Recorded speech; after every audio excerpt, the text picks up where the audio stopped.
እንኳን ለብፁዕ አባታችን ለአቡነ ተክለ ሃይማኖት ወርሃዊ መታሰቢያ በዓል እንዲሁም በዚህች ዕለት ታስበው ለሚውሉ ቅዱሳን ወርሃዊና ዓመታዊ መታሰቢያ በዓላቸው በሰላም አደረሳችሁ አደረሰን። በስመ አብ ወወልድ ወመንፈስ ቅዱስ አሐዱ አምላክ አሜን። የተከበራችሁ የልዑል እግዚአብሔር ቤተሰቦች፣ የእናታችን የቅድስት ድንግል ማርያም የአስራት ያደራ ልጆች፣ የቅዱሳን መላእክት፣ የቅዱሳን ጻድቃን፣ የቅዱሳን ሰማዕታት ወዳጆች በልዑል እግዚአብሔር አምላካችን ፍጹም ሰላምታ እንደምን ቆያችሁ እያልን ከዚህ በመቀጠል በዕለተ ዓርብ የሚነበብና የሚጸለየውን የጻድቁ አባታችን የአቡነ ተክለ ሃይማኖትን ገድሉን እናሰማለን። አንድ አምላክ በሚሆን በአብ በወልድ በመንፈስ ቅዱስ ስም እናምናለን፣ ዛሬም ዘወትርም ለዘላለሙ አሜን። ክቡር አባታችን አቡነ ተክለ ሃይማኖትም በአባ በጸሎተ ሚካኤል ገዳም 10 ዓመት ከተቀመጠ በኋላ ተነስቶ ሄደ። አበምኔቱም ሊሸኘው ተነሳ፣ ልጆቹም ሁሉ ተከተሉት። አበምኔቱም ኃጢአቴና በደሌ የእግዚአብሔርን ሰው ሰዶታልና ወዮልኝ፣ ልጆችና ሽማግሎች ሁላችሁ በአምሃራ ሀገር ሁሉ ያላችሁ የበሽተኞቻችሁ ባለመድኃኒት የድካማችሁ የኃይላችሁ ብርታት ትቷችሁ ይሄዳልና አልቅሱ፣ ዋይ ዋይ በሉ አለ። ይህንን የመሰለውን ሁሉ በማለት የሚያቃጥል እንባን ከዓይኖቹ እያፈሰሰ አንገቱን አቅፎ ጮኸ። መነኮሳቱም ከእርሱ ጋር አለቀሱ።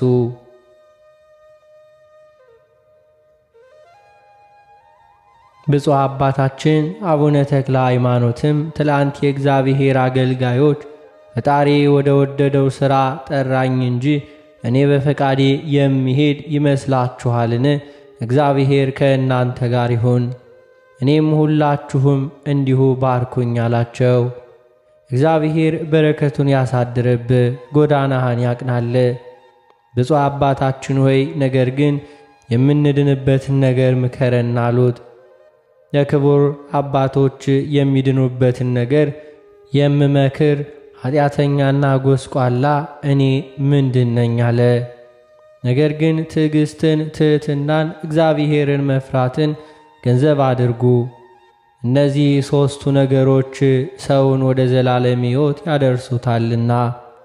እየጎተቱ ወደ ደይን ጥልቅ የሚያወርዱ 3ቱ የጥፋት ገመዶች አላቸው፣ ቅናት፣ ትዕቢትና ምትሃት። እንዲሁም እንዳያጠምዷችሁ ደግሞ ተጠበቁ ብዬ እነግራችኋለሁ። ይህንን የመሰለውን ነገር ከመጽሐፍት ምክር አምጥቶ የሚድኑበትን ነገር መከራቸው። አንዱም አንዱ እንባውን እያፈሰ ታላላቆቹም ታናናሾቹም በፍቅር ሸኙት። ብፁዕ አባታችንም በእርሱ ላይ የፍቅራቸውን መቃጠል ባየ ጊዜ ከእነርሱ ጋር አለቀሰ። በመንፈሳዊ ሰላምታ እጅ ነሳቸውና ሄደ። እነርሱም ወደ ሀገራቸው ተመለሱ። የመላእክት አለቃ ቅዱስ ሚካኤልም እየመራው ሲሄድ አምደ ብርሃን በፊቱ ይሄድ ነበር። የጻድቃንም መንገዳቸው ብርሃን ነው፣ እንደሚያበራ ብርሃን ይሄዳል።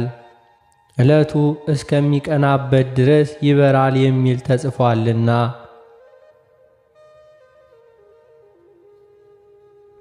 ወደ ታዘዘበትም ቦታ እስከ ደረሰ ድረስ በዚህ አኳኋን ሄደ። ከባሕሩም ወደብ በደረሰ ጊዜ የሚሻገርበትን መርከብ አላገኘም ነበርና ብዙ ጊዜ ጸለየ። የመላእክት አለቃ ቅዱስ ሚካኤልም ባሕሩንም እየረገጠ በመታየት ተከተለኝ አለው። ብፁዕ አባታችንም ወደ ውሃው ገብቶ ተከተለው። ሁለቱም በባሕሩ መካከል አለፉ። ተሻግረውም አብረው ወደ ቤተ ክርስቲያን ገቡ። መልአኩም ከዚያ ተወውና ወደ አበምኔቱ ገባ።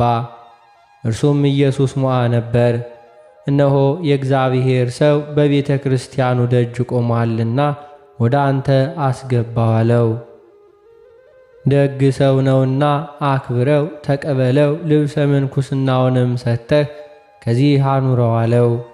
ይህንን ካለው በኋላ መልአኩ አረገ። ብፁዕ አባታችንም ተላላኪውን ለአበምኔቱ ንገርልኝ እያለ ይለምነው ነበር። ተላላኪውም ለአበምኔቱ ሂዶ ነገረው። እነሆ ደም ግባቱ ያማረ እንግዳ ሰው ከቤተ ክርስቲያኑ ደጅ ቆሟል፣ ነገር ግን ባህሩን አሻግሮ ያስገባውን አላውቅም አለው። አበምኔቱም አመጣጡ ከእግዚአብሔር ነውና ሂድ ጥራው አለው። ተላላኪውም ጠርቶ ወደ አበምኔቱ አስገባው። አባ ኢየሱስ ሞዐም ባየው ጊዜ ከፊቱ ብርሃንና ካደረበት ጸጋ የተነሳ አደነቀ። ከመንበሩ ተነስቶ በመንፈሳዊ ሰላምታ እጅ ነሳው። የእግዚአብሔር ሰው ሆይ ወደ እኔ መምጣት መልካም ነው ብሎ ደህና ቤትም ሰጠው። በበነጋውም በምን ነገር መጣ ብሎ ጠየቀው። ብፁዕ አባታችንም የብሕትውናውን ወገን የምትሆን የምንኩስናን ልብስ ታለብሰኝ ዘንድ በእግዚአብሔር ትእዛዝ ወደ አንተ መጥቻለሁ አለው።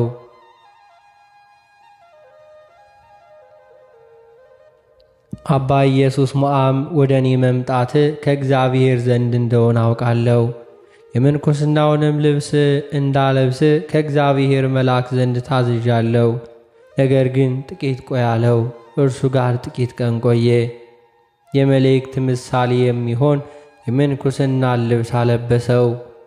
በትጋትና በድካም ከዚያ ኖረ።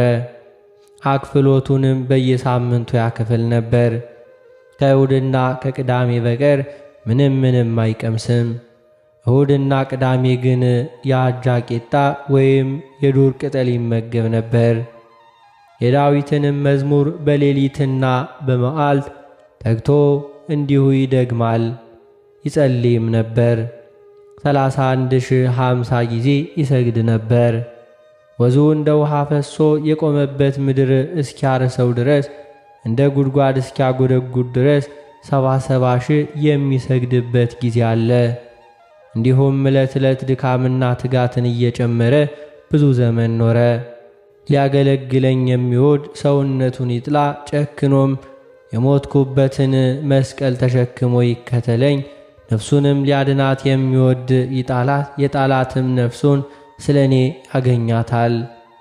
እኔንም የሚከተለኝ ቢኖር እኔ ካለሁበት ከዚያ ይኖራል። እርፍ ይዞ የኋሊት የሚያርስ የለም። መንግሥተ ሰማያት የተዘጋጀች ናት ያለውን ስሙ ይክበር ይመስገንና ጌታችን የተናገረውን ቃል ለነፍሱ ያስባት ነበርና። ይህንንም ሥራ በመከተል ሰውነቱን ሲያደክማት ከእግዚአብሔር የታዘዘ የመላእክት አለቃ ቅዱስ ሚካኤል መጥቶ ድንገት ነጥቆ ወስዶ ከፀሐይ ይልቅ ወደምታበራ ሀገር አደረሰው። ይህችውም እንደ ሰቀላ የተሰራች ናት።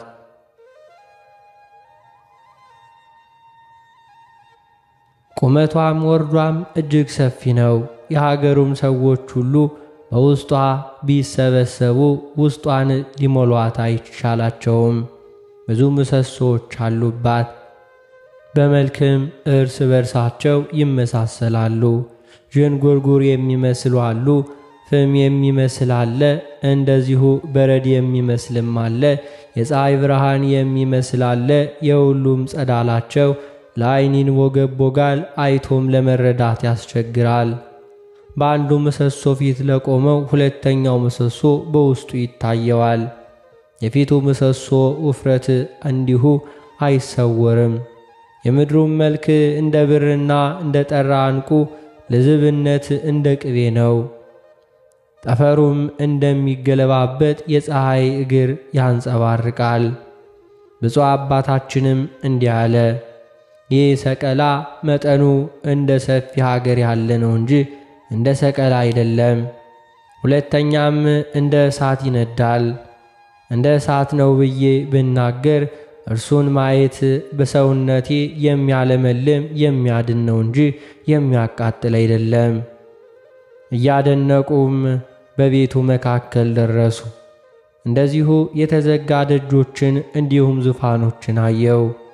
የመካከለኛውም አንዱ ዙፋን ከሌሎች ይበልጣል።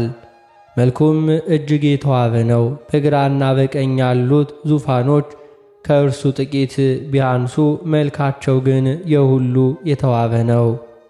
እንደ ቀስተ ደመና ያሸበረቁ ናቸው። በዚህም በመካከለኛው ዙፋን ላይ የእሳት ልሳኖች ያሉበት የሚያንጸባርቅ የብርሃን ልብስ ተቀምጧል።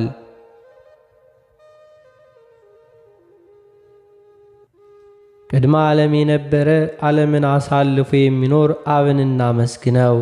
ቅድመ ዓለም የነበረ ዓለምን አሳልፎ የሚኖር ወልድን እናመስግነው። ቅድመ ዓለም የነበረ ዓለምን አሳልፎ የሚኖር መንፈስ ቅዱስን እናመስግነው ይል ነበር። በብርሃኑም ልክ በስተቀኝ 7 አክሊሎች አሉ። የሰባቱም አክሊሎች ኅብራቸው አይመሳሰልም። አብሮኝ ያለውንም መልአክ ይህን ቤት ከማየት የተነሳ ፍርሃት በልቤ ደረሰብኝ አልሁት። የቤቱንም ነገር ልነግርህ እኔ ተልኬአለሁ፣ አትፍራለኝ።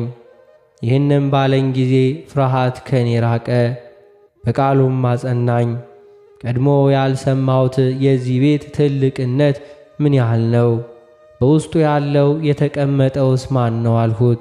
አስቀድሞ የማሳይህ እይ፣ ኋላ የቤቱን ጌታ እነግርሃለሁ አለኝ። በዚያ ዙፋን ፊት ለፊት የተተከለውን የብርሃን አምድ አየሁ። የብዙ ሰዎች ስም ተጽፎበት ነበርና፣ ጌታዬ እነዚህ ምንድናቸው? የአዕማዱስ ቁጥር ምን ያህል ነው? የዙፋኖቹስ ሥራቸው ምንድን ነው አልሁት። ይህ ቤት ያንተ ነው፣ ከሌሎችም ይልቅ እጅግ የከበረ የመካከለኛው ዙፋን ልዩም ልብስ በላዩ የተቀመጡበት አክሊሎች ያንተ ናቸው። በግራ በቀኝ ያሉ ዙፋኖች ግን ትእዛዝህን በመጠባበቅ በወንበርህ ለሚቀመጡ ካንተ በኋላ ለሚነሱት ልጆች እንዲሁ ነህ። በዙፋኖች በስተቀኝ ያሉት አዕማድ ቁጥራቸው 450,000፣ በግራም ያሉት የመላእክት ፈጣሪ እንደሰራቸው 450,000 ናቸው።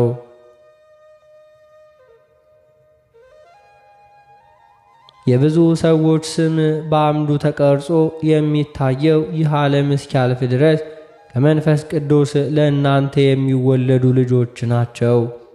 ለእነዚህ አንተ አባት ትሆናቸዋለህ።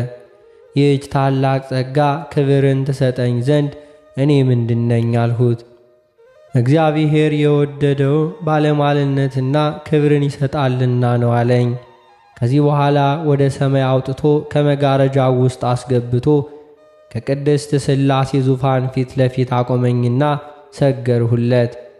ከዚያ አስቀድሞ በማላውቀው በሌላ ምስጋና አመሰገንሁት። ተክለ ሃይማኖት ክፍል ከ24ቱ ካህናቶቼ ጋር ይሁን የሚል ቃል ከዙፋኑ ውስጥ ወጣ።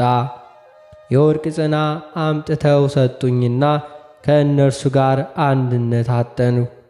ምስጋናዬ ከምስጋናቸው ጋር ልቤም እንደ ልብሳቸው ሆነ። ፈጣሪዬንም በሦስትነቱ ተገልጾ አየሁት። እንደ ወደድከኝ እወድሃለሁ፣ እንዳከበርከኝ አከብርሃለሁ፣ ስምህንም ልዑል ክቡር አደርገዋለሁ። በጸሎትም የሚለምን ሰው ሁሉ ስላንተ ይድናል። መታሰቢያህንም እንደ ተቻለው ያደረገ እኔ በሰማይና በምድር አከብረዋለሁ። በአንተ ክብር እንዲከብር አደርገዋለሁ ብዬ እነግርሃለሁ። ጭንቅ መከራ ያገኘውም ቢሆን በስምህ ቢጠራኝ እኔ ከጭንቀቱ ሁሉ አድነዋለሁ። በቤተ ክርስቲያንህም የሚያገለግለው ከሰባቱ መላእክት አለቆች ጋር መቆምን እኔ እከፍለዋለሁ። የገድል መጽሐፍ በተነበበበት ስምህም በተጠራበት ቦታ ለዚህ ዓለም ይቅርታና ቸርነቴ በዚያ ይኖራል አለኝ። አመሰገንሁት፣ ሰገርሁለትም።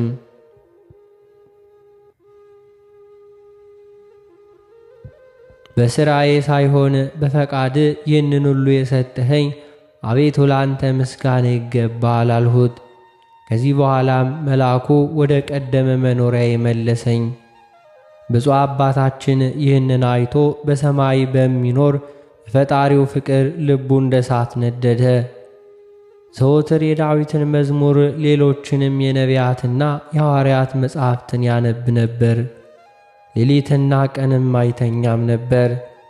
እንደዚህ ሳለ የምንኩስና ሥርዓትን እንድታውቅ የከበሩ ገዳማትን ፈልግ እንጂ በአንድ ቦታ መኖር ላንተ ለምን ነው የሚል ሐሳብ በልቡ ተነሳሳ። ይህንንም ሲያስብ ዘወትር ይጠብቀው የነበረው ብሩህ መልአክ በፊቱ ተገልጦ እንዲሁ ተነስ፣ የወደድከውን አድርግ አለው። ብፁዕ አባታችን ተክለ ሃይማኖትም ቅዱስ ሆይ ወዴት እሄዳለሁ አለው። ወደ ትግራይ ምድር ሂድና ዳሞ ከሚባል ተራራ ውጣ። ስሙ ዮሐኒ የሚባለውን የዚህ የከበረ ሰው በዚያ ታገኛለህ። አስኬማና ቆብ ከእርሱ እጅ ተቀበል። ተነስም እንዲሁ እስክልክል ድረስ ከዚያ ቆያለው። ወደ መንፈሳዊው አባቱ ይኸውም አቡነ ኢየሱስ ሞዐ ነው። ሲነጋ ገስግሶ ሂዶ በልቦናው ያሰበውን ስለ አስኬማና ስለ ቆብ መቀበል መልአክ እንዳለው ገለጠለት። አባ ኢየሱስ ሞዐ አስኬማና ቆብን ገና አልተቀበለም ነበርና አባ ኢየሱስ ሞዐ የብፁዕ አባታችንን ቃል ሰምቶ እኔ እንደ ከበረ አባት ሳይ ነበር እንጂ እንደ ልጅ አላይህም፣ ለማን ትተወኛለህ እያለ ብዙ አለቀሰ።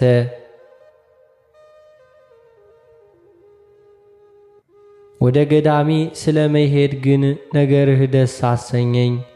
ከዚያ ደርሰህ አስኬማና ቆብ ተቀበል፣ ኋላ ለእኔ ትሰጠኛለህ።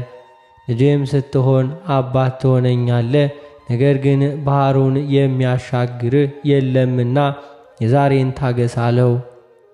ብፁዕ አባታችንም ከእግዚአብሔር የሚበልጥ ሰው የለም፣ እግዚአብሔር ከኔ ጋር ከሆነ በባህርም በሌላም ነገር ቢሆን በምንም ቢሆን እንዲሁ ሊከተለኝ የሚችል የለም።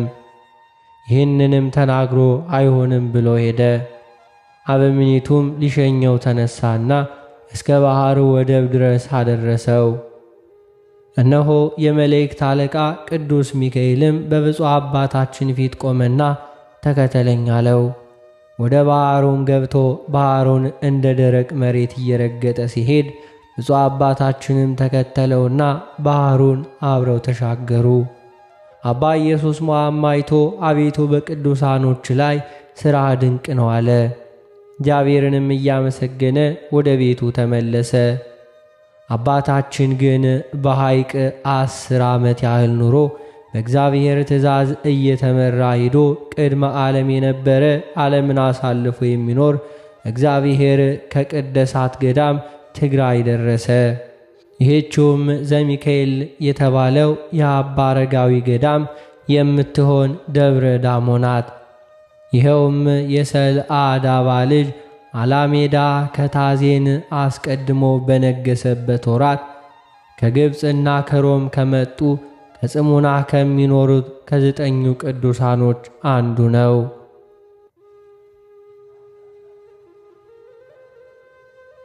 እነዚህም አውራጃውን ሁሉ ያበሩ ብርሃን ያላቸው ከዋክብት ናቸው። ከእነዚህ በነግ ዘርቶ በሰርክ የሰበሰበ ውሃም በወንፊት የሚቀዳ አለ። ከእነርሱም በእያንዳንዱ የራሳቸው የጸጋ ክብር ዕድል ፈንታ የተሰጠው አለ። የእነዚህ የተደነቁ ወገን የሆነ አባታችን ቀድሞ ወደ ተገኘና እንዲሁም ከአቡነ አረጋዊ ገዳም አበምኔት ዘንድ ገባ። እንደ መጣም አስኬማና ቆብ ለመቀበል መሆኑን ነገረው። አበምኔቱም አባ ዮሐኒ ነበር። ይኸውም ጽድቅና ጸጋን የተመላ ነበር። አንተ ከወዴት ነህ አለው። በፈጣሪ ትእዛዝ ከሩቅ ሀገር ወደ አንተ መጥቻለሁ አለው። ስምህ ማን ነው? የምንኩስናውንስ ልብስ ያለበሰ ማን ነው አለው። ስሜ ተክለ ሃይማኖት ነው። የምንኩስናውን ልብስ በባሕረ ደሴት የሚኖረው አባ ኢየሱስ ሞዐ አለበሰኝ አለው። አባ ዮሐኒም በእውነት አንተ ገንዘቤ ነህ፣ እርሱም በመንፈስ ቅዱስ ወልጄዋለሁና የልጅ ልጄ ነህ አለው። አባ ዮሐኒም እንደ ተለመደው ሥርዓት በአስኬማውና በቆቡ ላይ ጸለየና ለብፁዕ አባታችን ሰጠው። አባታችን ተክለ ሃይማኖቱም ቆቡንና አስኬማውን ተቀብሎ የእነዚህ ስማቸውን የጠራቸው የ9ኙን ቅዱሳን ገድል የምንኩስናውን ሥርዓት እንደሚጀምር ሆኖ ይከታተል ጀመር። ፈጽሞም የገድል ጣዕም እንዳላወቀ ሆነ። ዘወትርም በጎ መሥራትን የሚያውቃት እንዲሁም የማይሰራት ኃጢአት ትሆንበታለች ይል ነበር። የሐዋርያው የጳውሎስን ነገር ይከተላል።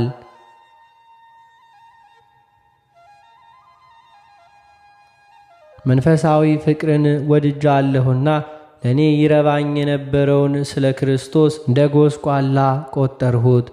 ሁሉንም ደግሞ ስለ ጌታዬ ስለ ኢየሱስ ክርስቶስ ዕውቀትን እንዲሁም እንደምን እቆጥራለሁ። ይህንም ነገሩን ሁሉ ስለ እርሱ የናኩት እንደ ጉድፍም የቆጠርሁት ክርስቶስን አገለግለው ዘንድ ነው። ነገር ግን አንድ ነገር አለኝ፣ በኋላ ያለውን እየረሳው ወደፊት ወዳለው ምልክት እየዘጋው የተመለስኩት ወደ ዋጋዬ ፈጥኜ እሮጣለሁ ያለውን ያስተውላልና። ሰራተኛ ንብ ከእንጨቱ ሁሉ የአበባውን ጨርቆ እንዲቀምስ እንዲሁም ከደሙ አባቶቻችን ከገድላቸው የተገኘውን ገድል ሁሉ በሰማ ጊዜ ይሠራው ነበር። እግዚአብሔርን በመፍራት መላው አካሉ ብርሃን ሆነ። የሚሆነውንም ነገር ገና ሳያደርግ ያውቀዋል። ለመነኮሳቱም ሁሉ የሚመጣባቸውን ይነግራቸዋል። ነገሩን ፈጥኖ ይደረጋልና ያደንቁታል። በማመስገኑ መላእክትን መሰላቸው። የኋለኛውን ነገር በማወቁ ለነቢያት ወገናቸው ሆነ። በማስተማሩም ሐዋርያትን መሰላቸው። በመገረፉና ገደል በመውደቁም ለሰማዕታት ወገን ሆናቸው። ድካማቸውንም እንዲሁ በመሸከም ለአባቶች መነኮሳት ወንድማቸው ሆነ። ይህንን ሁሉ መስሎ ከቅዱሳን ሁሉ ሰብስቦ የመጽሐፍትን ሁሉ ፍሬ ይህችውም ጳውሎስ የጠራት የመንፈስ ቅዱስ ፍሬ ፍቅር ናት። ደስታም፣ ሰላምም፣ ትዕግሥትም፣ ቸርነትም፣ በጎነትም፣ ሃይማኖትም፣ ገርነትም፣ አለመሰሰንም ናት። እንዲሁም ያላትን ተገነዘበ።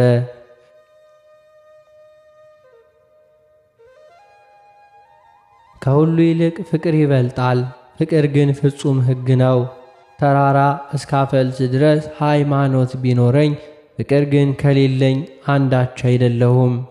ለድሆችም ደግሞ ገንዘቤን ባበላ ሥጋዬንም በእሳት ለመቃጠል ብሰጥ ፍቅር ከሌለኝ ምን የምረባ አይደለሁም።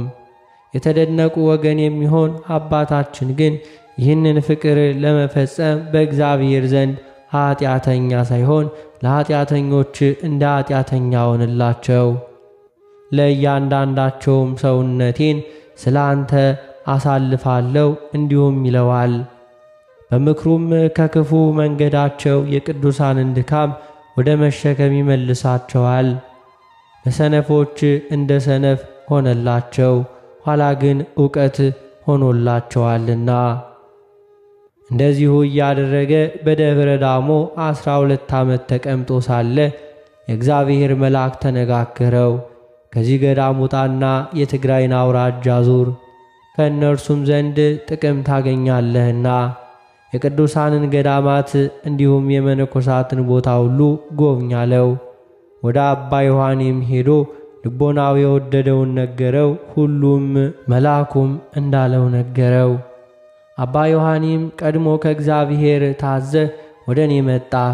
አሁንም ወደ አዘዘ ቦታ ሂድ፣ እግዚአብሔር ካንተ ጋር ይሁን ብሎ አባ ዮሐኒ ሊሸኘው ተነሳ። ከላይ ወደ ታች ከሚወርድበት ከደብረ ዳሞ በር አወረደው። እንዲሁም ደረሱ። ያለ ጠንካራ ገመድ በላዩ ለመውረድ የማይችል ገደል ከዚህ አለ። የገመዱ ርዝመት በክንድ 40 ያህል ነው። ብፁዕ አባታችንም ከዚያ ደርሶ በገመድ ሊወርድ ጀመረ።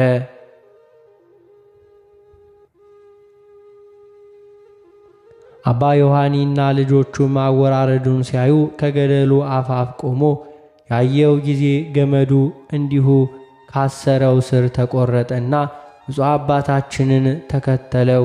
6 ክንፎችም ተሰጡት።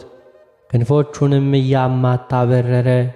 የገዳሙን መነኮሳት ሁሉ እያዩ 3 ኪሎ ሜትር ያህል ሄደ። ይህንንም ታምር ያደረገላቸው እግዚአብሔርን እያመሰገኑ ወደ ገዳማቸው ተመለሱ። አባታችን አቡነ ተክለ ሃይማኖትም ወደ ዋሊ ገዳም ገባ። የተሰወሩትንም መነኮሳት ከዚያ አግኝቶ በመንፈሳዊ ሰላምታ እጅ ነሳቸው። ሁሉንም እንደ አንድ ቃል ሆነው ከእኛ የምትከብር አንተ ወደ እኛ ለምን መጣህ አሉት። ብፁዕ አባታችንም አባቶቼ እንዲህ አትበሉኝ፣ ይልቁንስ እናንተ ከእኔ ትከብራላችሁ እንጂ እኔ ከእናንተ በምን እከብራለሁ አላቸው። እኛስ እውነት እንልሃለን፣ በምድር ላይ ጸጋ የተሰጠው እንደ አንተ ያለ ሰው አላየንም። እነሆ ብዙ ቅዱሳን ከአንተ ይወለዳሉ፣ ለብዙዎችም አሕዛብ አባታቸው ትሆናለህ አሉት። ብፁዕ አባታችንም የፈጣሪ ፈቃድ ከሆነ ለእኔስ በጎ ነው አላቸው። ምንም ውሃ ምንም ሳይቀምስ እንደዚሁ 120 ቀን ከእነርሱ ጋር ተቀመጠ። እስከ ዛሬ በዚያ ገዳም እህል የሚቀምስ የለምና። ከዚህ በኋላ ቅዱሳኑን ተሰናብቶ ወደ ሐውዜ ገዳም ሄደ። ከዚያም ደርሶ በዚያ ስፍራ የሚኖሩትን ሰዎች እጅ ነስቶ አኗኗሯችሁ እንደምንድን ነው አላቸው። ደጋግ ሰዎችም እንደሆኑ አውቆ ከእነርሱ በረከትን ፈለገ። ጸጋን በተመላች ክብር እጅ በረከትን አንተ ተባርከናለህ እንጂ እኛስ እግዚአብሔር የባረከው ቡሩክ ሰው ነው፣ እንዲሁም እንባርክ ዘንድ ለእኛ አግባብ አይደለም አሉት። ብፁዕ አባታችን አቡነ ተክለ ሃይማኖትም ከእናንተ በረከትን በመሻት ወደ እናንተ መጥቻለሁና እናንተ ተባረኩኝ ዘንድ የተገባ ነው አላቸው።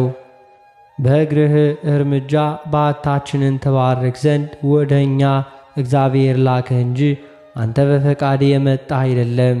የእግዚአብሔር ቅዱስ ሆይ አሁንም ባርከን ስላሉት ሁሉንም ባረካቸው። ከባረካቸውም በኋላ እርሱም በረከትን ከእነርሱ ተቀብሎ ሄደ። ወደ ዳጌ ገዳምም ደርሶ የገዳሙን መነኮሳት እጅ ነስቶ በረከት ከእነርሱ ዘንድ ፈለገ። እንደ ቀደሙት ቅዱሳን መልስ ሰጡትና እርሱ ባረካቸው። ከባረካቸውም በኋላ የእግዚአብሔር ሰው ብፁዕ አባታችን ሆይ ምድር በረከትህን እንድትቀበል በትግራይ አውራጃ ሁሉ የመድረስህ መዓዛ ትውረድ አሉት። እንዲህም ሲሄድ የብርሃን አምድ እየመራው ኢየሩሳሌም ወረደ። በደረሰበትም ስፍራ ሁሉ የሐዋርያት ኃይል ትከተለው ነበር። በእርሷም ድንቅ ድንቅ ታምራትን ያደርግ ነበር። ውሃም የሚያፈልቅበት ጊዜ አለ።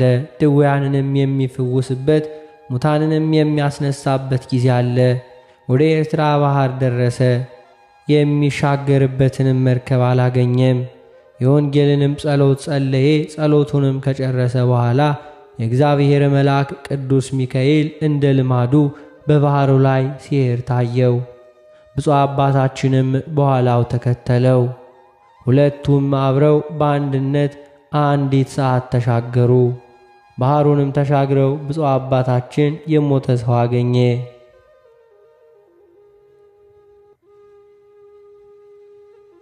አንተ አስክሬን የክርስቲያን ወገን እንደሆን እኔ መስቀሉን በምሸከምለት በፈጣሪዬ በኢየሱስ ክርስቶስ ስም ከተኛበት ተነስ ብሎ ባረከው።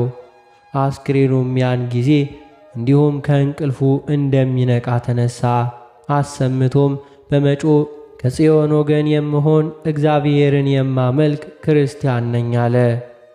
ክቡር አባታችን ተክለ ሃይማኖትም ምን ገደለህ አለው።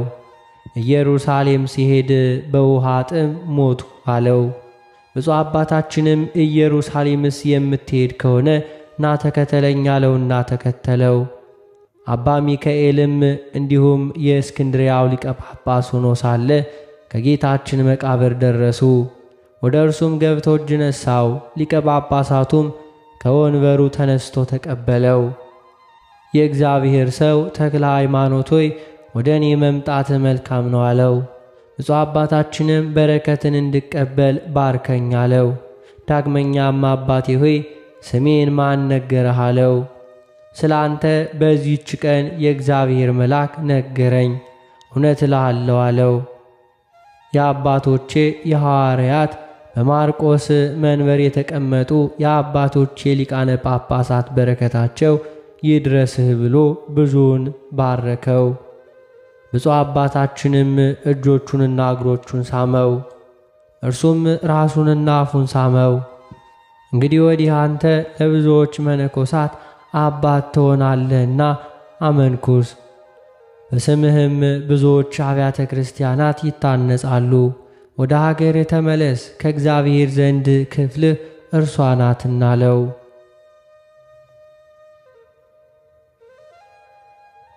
ብፁዕ አባታችንም እኔስ ወደ ሀገሬ አልመለስም፣ በእጆች እንድቀበር ነው እንጂ ወደዚህ የመጣሁት ምንኩስናውንም አላመነኩስም፣ ለራሴም እንኳ የምንኩስና ሥራን አላወቅኩም አለው። ሊቀ ጳጳሱ አባ ሚካኤልም እውነት እልሃለሁ፣ እንዲሁም ከመነኮሳት ወገን ካንተ የሚበልጥ የለም፣ ነገር ግን ለቃሌ ታዘዝ አለው። ብፁዕ አባታችንም ከፈጣሪዬ ከእግዚአብሔር በታች አባቴ አንተ ነህና ያልከኝን አደርጋለሁ፣ ነገር ግን ከአስቄጥስና ከሲያት ገዳም ካሉት ቅዱሳን ዘንድ እጅ ልነሳ እወዳለሁ አለው። እርሱም እግዚአብሔር መንገድህን ያቅናልህ ሂድ አለውና ሄዶ ከጌታችን መቃብር ላይ ሰገደ። ሰው ከሆነበት ቦታ ከገሊላ ጀምሮ እስከ መሰወሪያው እስከ ደብረ ዘይት ድረስ ጌታ ሥራ ወደ ሠራባቸው ቦታዎች ሁሉ ደረሰ። ወደ ዮርዳኖስም ወንዝ ወረደ፣ በውስጧ ተቀመጠ። ወደ ሲያት ገዳም ገባ።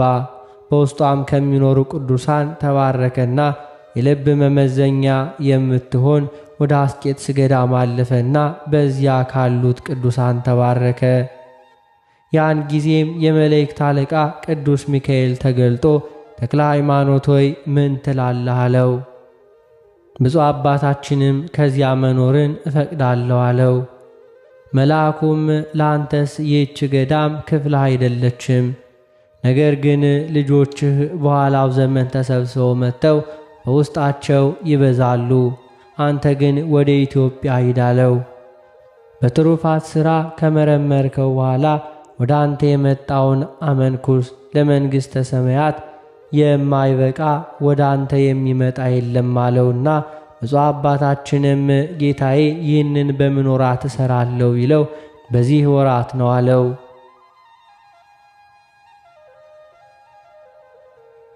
ብፁዕ አባታችንም ወደ ኢትዮጵያ ተመለሰና ትግራይ ደረሰ። ከሙታንም ያስነሳው ያ ሰው እየተከተለው ጻዕዳ አምባ ደረሱ። ያም ሰው ብፁዕ አባቴ ሆይ ምንኩስና ልብስን ልታለብሰኝ እፈቅዳለሁ አለው። ብፁዕ አባታችንም የቅዱሳን የድካማቸው ቀንበርን መሸከም ትችላለህን አለው። አዎን ሁሉን የሚችል ፈጣሪ በጸሎትህ ያጽናኝ እንጂ አለው። አባታችንም የምንኩስናውን ልብስ አለበሰው። ስሙንም እንዲሁም አርአያ ጸጋ ብሎ ጠራው። ጽኑ ሆነ፣ ዘወትርም እያገለገለው ከእርሱ ጋር ኖረ።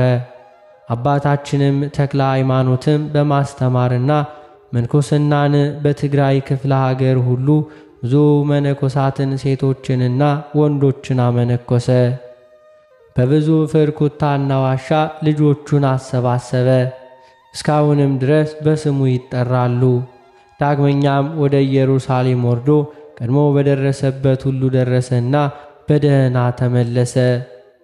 የጻድቁ አባታችን የአቡነ ተክለ ሃይማኖት ረድኤቱ በረከቱ አማላጅነቱ አይለየን ዛሬም ዘወትርም ለዘላለሙ አሜን።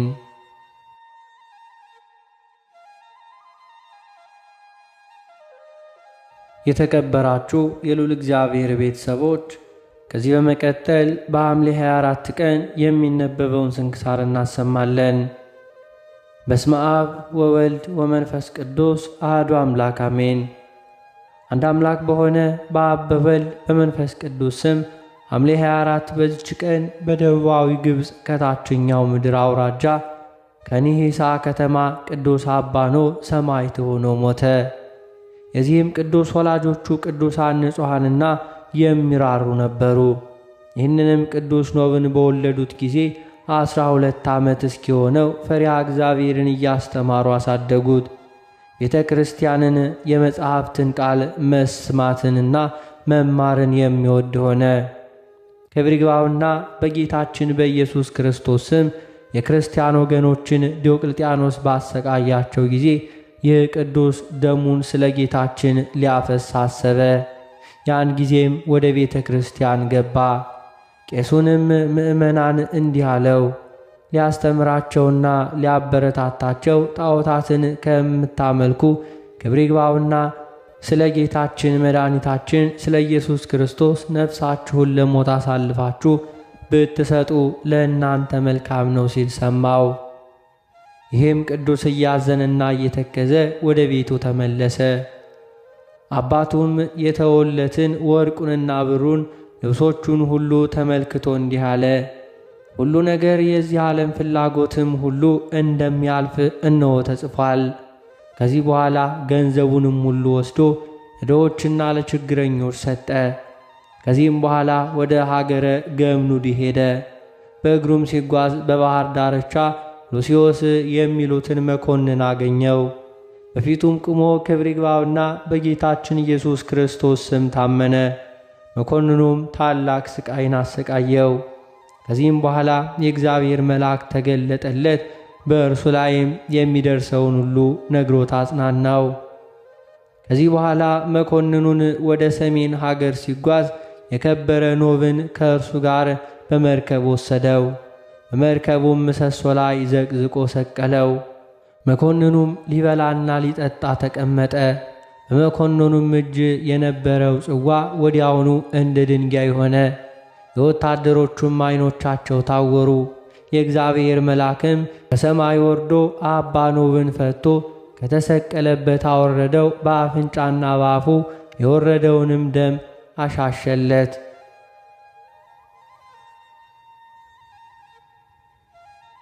ከዚህ በኋላ መልካም ነፋስ ነፍሶ መርከቢቱ ተጓዘች። ወደ አትሪብ ከተማም ደረሱ። ወታደሮችም ይህንን ድንቅ ታምር አይተው ትጥቃቸውን ፈተው በመኮንኑ ፊት ጣሉት። ክብር ይግባውና በጌታችን ኢየሱስ ስም ታመኑ። ሰማዕታትም ሆነው ራሶቸውን ቆረጧቸው። የሰማዕትነትን አክሊልም ተቀበሉ። መኮንኑም በአትሪብ ከተማ ቅዱስ አባ ኖብን ታላቅ ስቃይን አሰቃየው። በብረት አልጋ ላይ አስተኝተው ከበታቹ እሳትን አነደዱ። በጸለየ ጊዜም እግዚአብሔር ከእሳት አዳነው።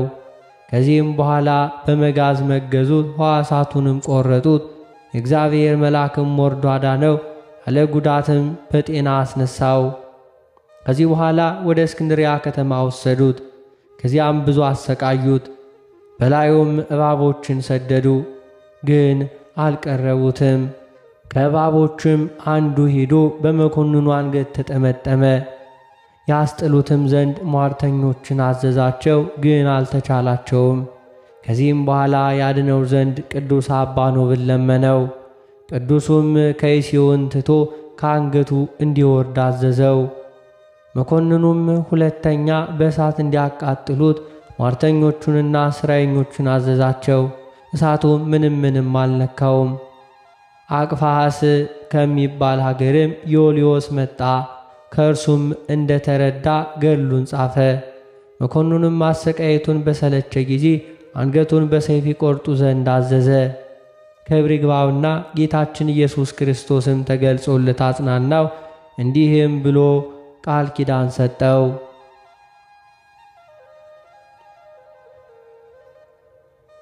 ሥጋህ በሚኖርበት ቦታ ከእርሱ ታላቅ ፈውስ ይሆናል። እንዲሁም በመከራውም ጊዜ ስምህን በመጥራት ከእግዚአብሔር እርዳታ ለሚሻ ሁሉ ድህነት ይደረግለታል። መታሰቢያህንም ለሚያደርግ ሁሉ፣ የተራበ ለሚያጠግብ፣ የተጠማ ለሚያጠጣ፣ ለቤተ ክርስቲያንም በስምህ መባ ለሚሰጠው፣ የገድልህንም መጽሐፍ ለሚጽፍ ኃጢአቱን ይቅር እለዋለሁ፣ መንግሥተ ሰማያትንም አወርሰዋለሁ። ከዚህ በኋላ ራሱን በሰይፍ ቆረጡ። ተጋድሎውንም ፈጸመ። ሥጋውንም ቅዱስ ዮልዮስ አንስቶ ከሁለት አገልጋዮቹ ጋር ንሂሳ ወደሚባል ሀገር ላከው። የመከራውም ወራት በተፈጸመ ጊዜ አብያተ ክርስቲያናትን ሰሩለት። በውስጣቸውም ብዙዎች ድንቆችና ታምራቶች ተገለጡ። ለእግዚአብሔር ምስጋና ይሁን። እኛንም በዚህ ጻድቅ ጸሎት ይማረን፣ በረከቱም ከእኛ ጋር ትኖር ለዘላለሙ አሜን። ዳግመኛም በዚች ቀን የደብረ ሊባኖስ አባ ተክለ አዶናይና የተወልደ መድህን የሌሎችም ማኅበሮቻቸው መታሰቢያቸው ነው። በረከታቸው ከእኛ ጋር ትኑር ለዘላለሙ አሜን። በዚችም ቀን 190,084 የአባኖ ማኅበር ሰማዕታት መታሰቢያቸው ነው። በረከታቸው ከእኛ ጋር ትኑር ለዘላለሙ አሜን። በዚችም ቀን ለአባቶች ሊቃነ ጳጳሳት 42ኛ የሆነ የእስክንድርያ ሊቀ ጳጳሳት ቅዱስ አባ ስምዖን አረፈ። ይህም ቅዱስ ከምስራቅ ሀገር ሰዎች ወገን ነው። ወላጆቹም ከእስክንድርያ በስተ ምዕራብ ወዳለችው በውስጧም የቅዱስ ሳዊሮስ ሥጋ ወዳለባት ገዳም አመጡትና በዚያ መንኩሶ ጽሕፈትን ተማረ። የቤተ ክርስቲያንንም መጻሕፍት ሁሉ አጠና፣ ቅስናም ተሾመ። ከዚህ በኋላ ሊቀ ጳጳሳት ይሆን ዘንድ እግዚአብሔር መረጠው።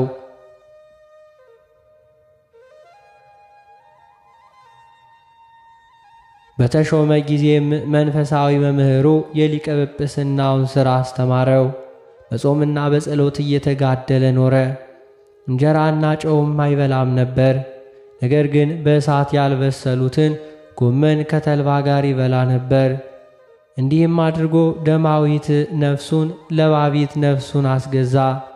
እግዚአብሔርም ታላላቅ የሆኑ ብዙዎች ድንቆችና ታምራትን በእጆቹ ላይ አደረገ። እነዚህም ከእስክንድርያ ካህናት ክፉዎች ወስደው ከሚጠጣው መጠጥ ጋር በብርሌው ውስጥ ደባለቁት። ጠጥቶም ይባርካቸው ዘንድ እንዲጠጣ እየለመኑት ለሊቀ ጳጳሳቱ ሰጡት። እርሱም ቅዱስ ቁርባንን ከተቀበለ በኋላ ያንን መርዝ ጠጣው። ከክፉ ነገርም ምንም አልደረሰበትም። ሁለተኛም ሦስተኛም ሰጥተውት ምንም አልጎዳውም። ከመዳኑም የተነሳ አደነቁ። ከዚህ በኋላ ወደ ገበያ ሄደው 2 አዳዲስ በለስን ገዙ። በውስጡም የሚገድል መርዝን አደረጉ። ቅዱስ ቁርባንንም ከመቀበሉ በፊት በጾም ሳለ ይሰጡት ዘንድ ተስማሙ። መሰሪያኖች ይህንን በለስ ከቁርባን በፊት ቢበላ ሆዱ ይሰነጠቃል ብለዋቸው ነበርና፣ ያን ጊዜም ወደ እርሱ በተንኮል ሄደው ከዚያ ይበላ ዘንድ ሊቀ ጳጳሳቱን ለመኑት። አብዝተውም አስገደዱት። ከቅዱስ ቁርባን በፊት ሳይፈቅድ በእጁ ውስጥ አደረጉለትና በላ። ነገር ግን መሰሪያኖቹ እንዳሏቸው አልሆነም። ሆዱም አልተሰነጠቀም። ነገር ግን 40 ቀን ታመመ። ከዚህ በኋላ የእግዚአብሔር መልአክ ተገለጸና የደዌውንም ምክንያት አስረዳው። ያንን መርዝ ያደረጉበትን ስማቸውንም ገለጠለት።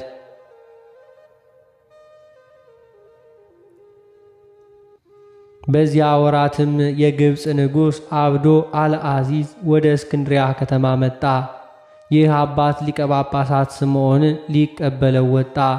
ንጉሡም በሊቀ ጳጳሳቱ ፊት ላይ የደዌ ምልክት አይቶ መሳፍንቶቹን መልኩ እንዲህ እስኪለወጥ ድረስ ሊቀ ጳጳሳቱ ምን ደረሰብ ብሎ ጠየቃቸው። እነርሱም ክፉዎች ካህናት በእርሱ ላይ እንዳደረጉበት መርዝም ሁሉ እንዳበሉት ነገሩት። ንጉሡም ተቆጣ። ካህናቱና መሰሪያኑም በእሳት እንዲያቃጥሏቸው አዘዘ። ያን ጊዜም ይህ አባት ከንጉሡ እግር በታች ወድቆ ይምራቸው ዘንድ እያለቀሰ ለመነው። ንጉሡም አይደለም እንደሚገባቸው ያቃጥሏቸው እንጂ አለው። ይህም አባት ስለ እኔ አንተ ካቃጠልካቸው ለእኔ ክህነትና ሊቀ ጵጵስና አይገባኝም አለው። ንጉሡም ሰምቶ ከየዋህነቱና ከርኅራኄው የተነሳ አደነቀ። እነዚያን ካህናትና መሰሪዎች ከእስክንድርያ እንዲያሳድዷቸው አዘዘ። ንጉሡም ይህን አባት እጅግ ወደደው፣ አከበረውም። እንደ ወደደውም አብያተ ክርስቲያናትንና ገዳማትን ይሠራ ዘንድ ፈቀደለት። እርሱም በምስር ሰሜን አልዋህ በሚባል ሀገር አብያተ ክርስቲያናትን ሠራ። በሹመቱም ዘመን ሌሎች ብዙ ሥራዎችን ሠራ። ካደረጋቸው ታምራቶቹ ሌላው ይህ ነው። ሚናስ የሚባል አንድ ቄስ ነበር። ሙቶ ከተገነዘ በኋላ በዚህ አባት ጸሎት ተነሳ። የመነሳቱም ምክንያት እንዲህ ነበር። ይህ አባት ስምዖንም በመላ አብያተ ክርስቲያናት ንብረት ንዋየ ቅድሳትን አልባሳት ላይ መጋቢ አድርጎ ይጠብቅ ዘንድ ቄሱን ሾመው። ሁልጊዜም የቤተ ክርስቲያንን ገንዘብ በቤትህ ውስጥ አታኑር እያለ ያዘው ነበር። ከዚህ በኋላ ድንገተኛ ደዌ ያገኘውና አንደበቱና ጉሮሮው ተጣጋ። ሊቀ ጳጳሳቱም ሰምቶ እጅግ አዘነ። ስለ አብያተ ክርስቲያናትም ንብረት ያንን ቄስ ከሞት ያድነው ዘንድ በዚያች ሌሊት እግዚአብሔርን እየለመነ መላዋን ሌሊት ለጸሎት ተጋ።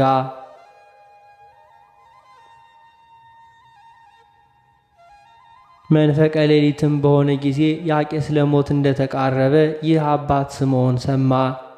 ስለ አብያተ ክርስቲያናት ንብረት ይጠይቃት ዘንድ አዞ ወደ ቄሱ ሚስት ረዳት ላከ። ወደ ቄሱ ቤትም በቀረበ ጊዜ ሰዎች እያለቀሱ ጩኸታቸውንም ሰማ።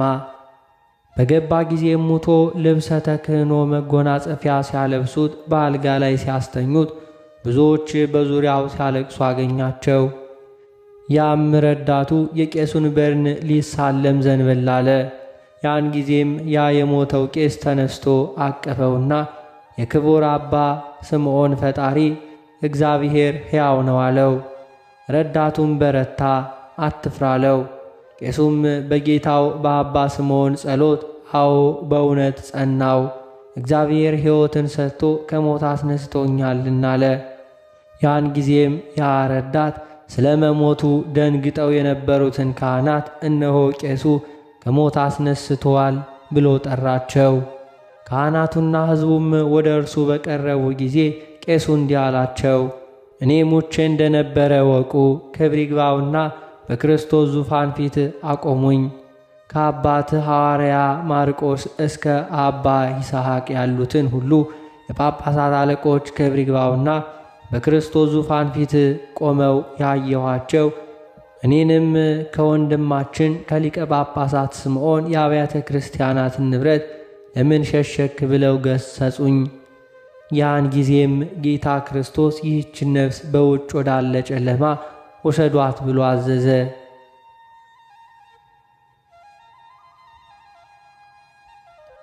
ሊወስዱኝም በጎተቱኝ ጊዜ ክብር ይግባውና በጌታችን ኢየሱስ ክርስቶስ ዙፋን ፊት የጳጳሳት አለቆች ሰገዱ፣ እንዲህም እያሉ ማለዱ፣ ይህን ሰው አንድ ጊዜ ማረው፣ ንብረታቸውን ስለሚጠብቅላቸው አብያተ ክርስቲያናት ብሎ ወንድማችን ስምዖን ስለ እነርሱ እነሆ ቁሞ ይጸልያልና። ጌታችንም ልመናቸውን ተቀብሎ ነፍሴን ወደ ሥጋዬ መለሰ። እንዲህም አለኝ፣ እነሆ ስለ ምርጦቼና ስለ ወንድማቸው ስለ ሊቀ ጳጳሳት ስምዖን ማርሁ። አንተም የአብያተ ክርስቲያናትን ንብረት ግለጥለት፣ አለዚያ ግን ወደዚህ እመልሳለሁ። የእነዚህንም ልመናቸውን ስለ አንተ ሁለተኛ አልቀበልም። በዚያ የነበሩትም ሰዎች ይህን በሰሙ ጊዜ እጅግ አደነቁ፣ ምስጉን እግዚአብሔርንም አመሰገኑት። ሐዘናቸውም ወደ ደስታ ተለወጠ። ያም ቄስ ይህንን ታምር ሁሉ እየተናገረ ብዙ ዘመን ኖረ። ይህም አባት ስምዖን በባቱ ውስጥ በገድል የተጠመደ ሆኖ ኖረ። መንጋዎቹንም ያስተምራቸው ይገስጻቸውና በቀናች ሃይማኖትም ያጸናቸው ነበር። ከዚህም በኋላ በሰላም አረፈ። ለእግዚአብሔር ምስጋና ይሁን። እኛንም በዚያ አባት ስምዖን ጸሎት በሁሉም ሊቃነ ጳጳሳት ጸሎት ይማረን፣ በረከታቸው ትድረሰን ለዘላለሙ አሜን።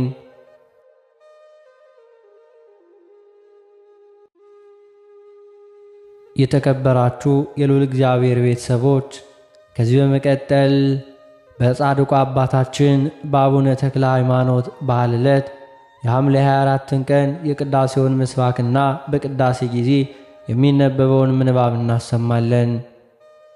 መዝሙር 55 ቁጥር 13 ባልንጀራዬና የልቤ ወዳጅ መብልን ከእኔ ጋር በአንድነት ያጣፈጥ በአንድ ልብ በእግዚአብሔር ቤት ተራመድን።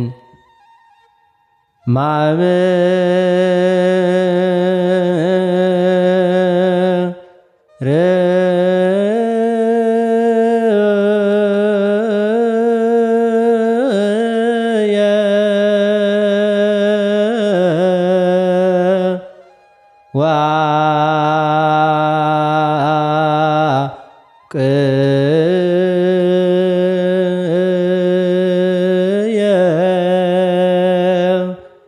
ዘህቦ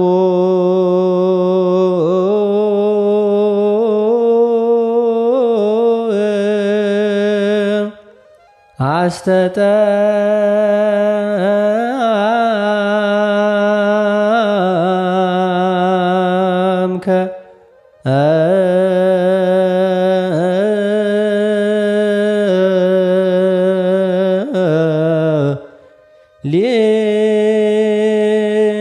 ሊተ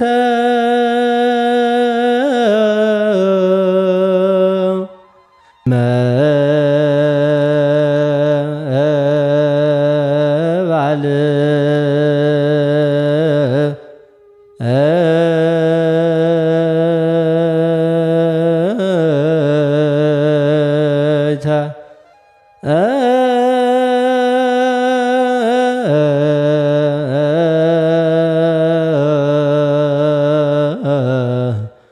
ወነሐውር ቤተ እግዚአብሔር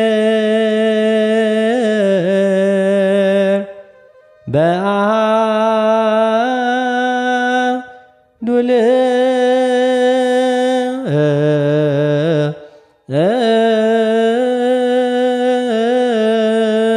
ልብ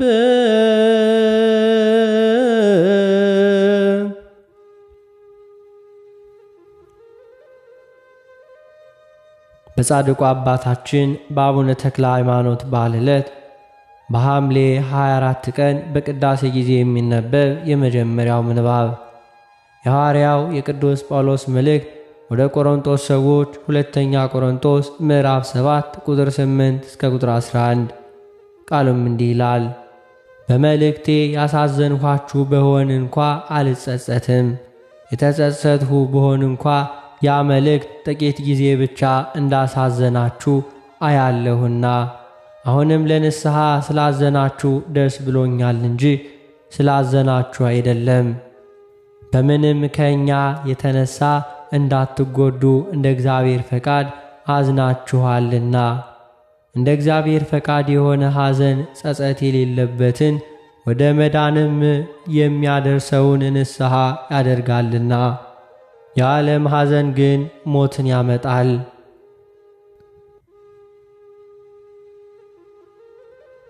በጻድቁ አባታችን በአቡነ ተክለ ሃይማኖት በዓል ዕለት በሐምሌ 24 ቀን በቅዳሴ ጊዜ የሚነበብ ሁለተኛው ምንባብ የሐዋርያው የቅዱስ ጴጥሮስ መልእክት አንደኛ ጴጥሮስ ምዕራፍ 5 ቁጥር 1 እስከ ቁጥር 6። ቃሉም እንዲህ ይላል። እንግዲህ እኔ ከእነርሱ ጋር ሽማግሌ የክርስቶስም መከራ ምስክር ደግሞ ሊገለጥ ካለው ክብር ተካፋይ የሆኑ በመካከላቸው ያሉትን ሽማግሎች እመክራቸዋለሁ። በእናንተ ዘንድ ያለውን የእግዚአብሔርን መንጋ ጠብቁ። እንደ እግዚአብሔር ፈቃድ በውድ እንጂ በግድ ሳይሆን በበጎ ፈቃድ እንጂ መጥፎውን ረብ በመመኘት ሳይሆን ጎብኙት እንጂ። ለመንጋው ምሳሌ ሁኑ እንጂ ማኅበሮቻችሁ በኃይል አትግዙ። የእረኞችም አለቃ በሚገለጥበት ጊዜ የማያልፈውን የክብርን አክሊል ትቀበላላችሁ። እንዲሁም ጎበዞች ሆይ ለሽማግሌዎች ተገዙ። ሁላችሁም እርስ በርሳችሁ እየተዋደዳችሁ ትሕትናን እንደ ልብስ ታጠቁ። እግዚአብሔር ትዕቢተኞችን ይቃወማልና ለትሑታን ግን ጸጋን ይሰጣል።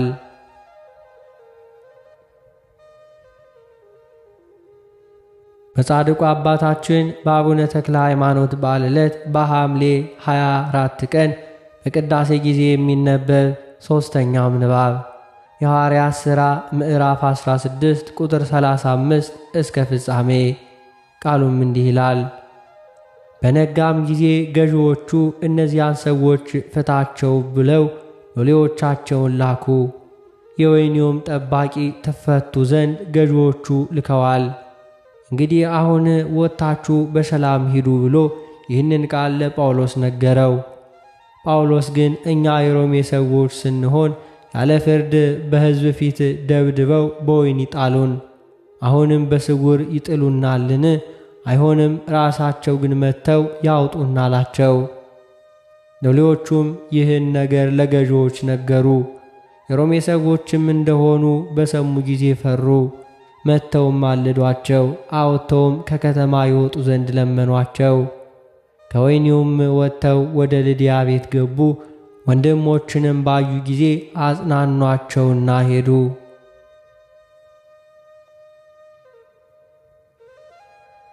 በጻድቁ አባታችን በአቡነ ተክለ ሃይማኖት በዓለ ዕለት በሐምሌ 24 ቀን በቅዳሴ ጊዜ የሚነበብ የወንጌል ምንባብ የማቴዎስ ወንጌል ምዕራፍ 19 ቁጥር 16 እስከ ቁጥር 22። ቃሉም እንዲህ ይላል። እነሆም አንድ ሰው ቀርቦ መምህር ሆይ የዘላለምን ሕይወት እንዳገኝ ምን መልካም ነገር ላድርግ አለው። እርሱም ስለ መልካም ነገር ለምን ትጠይቀኛለህ? መልካም የሆነ አንድ ነው። ወደ ሕይወት መግባት ብትወድ ግን ትእዛዛቱን ጠብቅ አለው። እርሱም የትኞቹን አለው? ኢየሱስም አትግደል፣ አታመንዝር፣ አትስረቅ፣ በሐሰት አትመስክር፣ አባትህንና እናትህን አክብር፣ ባልንጀራህንም እንደ ራስህ ውደድ አለው። ጎበዙም ይህንን ሁሉ ከሕፃንነቴ ጀምሬ ጠብቄአለሁ፣ ደግሞስ የሚጎድለኝ ምንድን ነው አለው። ኢየሱስም ፍጹም ልትሆን ብትወድ ሂድና ያለህን ሸጠህ ለድሆች ስጥ፣ መዝገብንም በሰማይ ታገኛለህ፣ መጥተህም ተከተለኝ አለው። ስለ ቃሉ የጌታችን የአምላካችን የመድኃኒታችን የኢየሱስ ክርስቶስ ስሙ የከበረና የተመሰገነ ይሁንልን።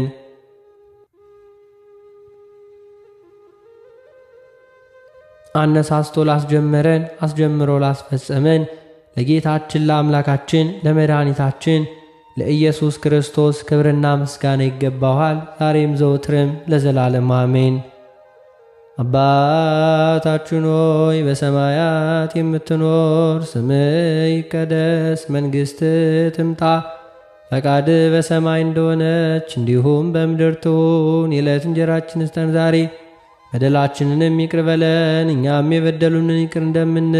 አቤቱ ወደ ፈተናም አታግባን ከክፉ ሁሉ አድነን እንጂ መንግሥት ያንተ ናትና፣ ኃይል፣ ክብር፣ ምስጋና ለዘላለሙ አሜን። እመቤታችን ቅድስት ድንግል ማርያም ሆይ በመልአኩ በቅዱስ ገብርኤል ሰላምታ ሰላም እንልሻለን። በሐሳብሽ ድንግል ነሽ፣ በሥጋሽም ድንግል ነሽ። የአሸናፊ የልዑል እግዚአብሔር እናት ሆይ ሰላምታ ላንቺ ይገባሻል። ከሴቶች ሁሉ ተለይተሽ አንቺ የተባረክሽ ነሽ፣ የማኅፀንሽ ፍሬም የተባረከ ነው። ጸጋን የተመላሽ ቅድስት ሆይ ደስ ይበልሽ፣ ልዑል እግዚአብሔር ከአንቺ ጋር ነውና ከተወደደው ልጅሽ ከጌታችን ከመድኃኒታችን ከኢየሱስ ክርስቶስ ዘንድ ይቅርታውንና ምሕረቱን ለምኝልን ኃጢአታችንንም ያስተሰርይልን ዘንድ ለዘላለሙ አሜን።